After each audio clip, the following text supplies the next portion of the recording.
हो गई। हाँ जी।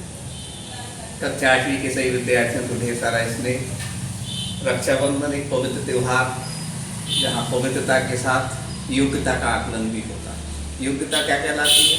हमारा निर्मल चरित्र, और निर्मल चरित्र जब होता है तो बड़ी से बड़ी बात भी हमको सरलता से समझ लेते हैं। जैसे वर्ण विचार एक बड़ी बात हो सकती है, लेकिन जब हमने समझा कि ऐसी ध्वनियाँ जिनका कोई सार्थक अर्थ निकलता है वो वर्ण कहलाते हैं। अब वर्णों में हमने विविध वर्ण के रूप देखे थे, जिसमें कि स्पर्श व्यंजन आदि थे। आज वर्णों का एक और प्रकार है संयुक्त व्यंजन। संयुक्त व्यंजन पृष्ठ 12 पर अपन देखते हैं, दो व्यंजनों के मेल से बनने वाले व्यंजनों को संयुक्त व्यंजन कहते हैं। बेटा थोड़ा सा ध्यान रखना, व्यंजन क्या कहलाता है? जिन वर्णों का प्रयोग स्वरों की सहायता से किया जाता है वो क्या कहलाते हैं? व्यंजन कहलाते हैं। जैसे क, थोड़ा सा ध्यान रखने की कोशिश करें। क शब्द जो है ना, वर्ण जो है ना, वह नीचे हलंत लगी हुई है, ये क्या है? स्वर रहित है वास्तव में व्यंजन। और श, हमने सा का विविध प्रयोग बताए थे। जो मूर्धन्य मतलब जिह्वा ऊंचाई की ओर पर जाती है तो श, तो क और श और आ जो होता है स्वर होता है। इन तीनों के मेल से जो एक नया वर्ण बना, व्यंजन बना, वह क्या बना? छ, कक्षा वाला छ, ठीक है ना, क्षत्रिय वाला छ। इसके बाद आता है त्र, तो र, दो व्यंजन हो गए और अ स्वर हो गया। इन तीनों से मिलकर के क्या बना? त्र। जैसे ज्ञ, ज और इया मिल करके और आ स्वर बनता है तो ज्ञ।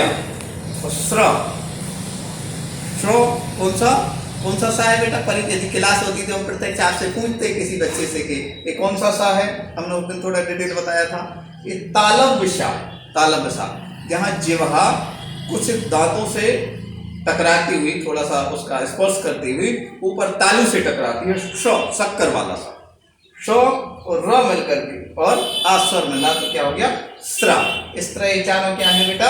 संयुक्त व्यंजन। मतलब दो व्यंजनों के मेल से एक नया व्यंजन बनता है। कौन सा व्यंजन कहलाता है? संयुक्त व्यंजन। इसको थोड़ा सा हम याद करके इसको परीक्षा की तैयारी करें। समझ में तो सबको आ गया होगा। अब आपके लिए आता है र जो होता है, इसके विविध रूप कौन कौन से होते हैं?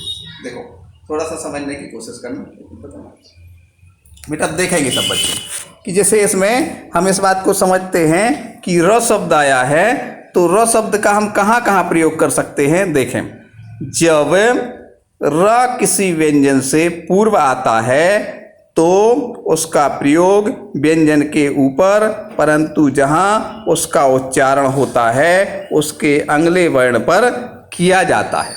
इसको हम थोड़े से समझ के देखेंगे। कैसे समझ के देखेंगे? इसको आप शब्द से देखें। शब्द से इसलिए बेटा कि यदि अपन को समझ में आएगा तो देखेंगे। देखो लिखा है र, देखो नीचे हलंत लगी हुई है, मतलब ये स्वर रहित है।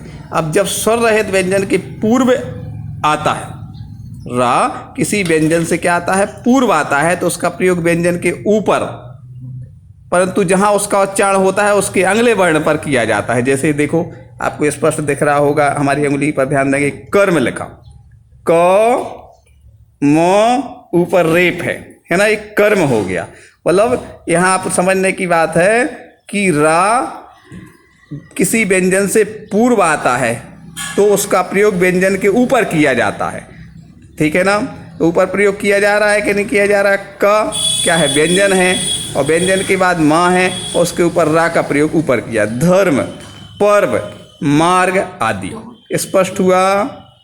जब रा किसी व्यंजन से पूर्व आता है तो उसका प्रयोग व्यंजन के ऊपर किया जाता है। जैसे माँ व्यंजन है, व व्यंजन है, ग व्यंजन है, ये सब व्यंजन है, इसलिए उसका ऊपर प्रयोग कर, ठीक है ना। अब इसका दूसरा नियम क्या है? जब रा किसी स्वर रहित व्यंजन के पश्चात आता है। स्वर रहित व्यंजन के क्या आता है? पश्चात आता है। पश्चात मतलब बाद में।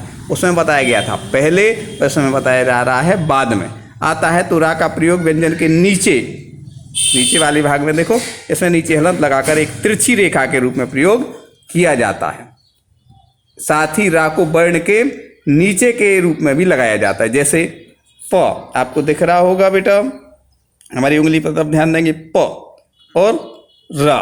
ये देखो इसके बाद बराबर प्र, मतलब इसके बाजू में, पा के बाजू में लगा दिया प्र, ठीक है ना। ऐसे ही अपन इसको थोड़ा सा दूसरे रूप में देखेंगे, द्र, स्पष्ट हुआ ना। इसको थोड़ा सा समझने की आपको। अब इसके बाद जो है इसमें जैसे ट्र शब्द आया, देखो ट्र, जो ट आधा है और रा और मिल करके नीचे उसके क्या हो गया, रा का प्रयोग हो गया ट्र। ऐसे ड्र, ड के नीचे रे रा क्या हो गया ड्र, ठीक है ना, स्पष्ट हो रहा है। आप इस बात को थोड़ा सा समझने की कोशिश करिएगा। ड के नीचे यहाँ रा नहीं है, इसमें ये हलंत है, मतलब स्वर नहीं लगा, और इसके साथ फिर ये पूरा रा का प्रयोग हुआ है, ठीक है ना। इस तरह ये रा के विविध प्रयोग देखे।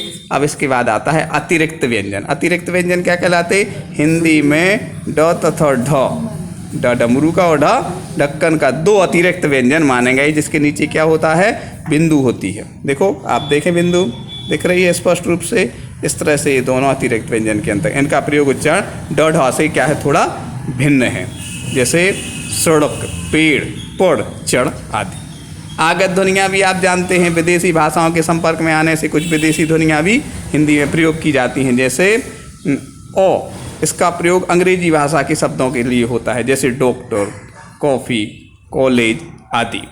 नुक्ता, जो नीचे क्या लगी रहती बेटा, बिंदी लगी रहती, वो नुक्ता माना जाता है। जैसे हमारे यहाँ फ देखो, यहाँ या ज देखो, ये नुक्ता माना है। इनका प्रयोग फारसी भाषा से आई शब्दों में किया जाता है, नुक्ता कहते हैं। जैसे जख्म, जुल्म, फसल आदि।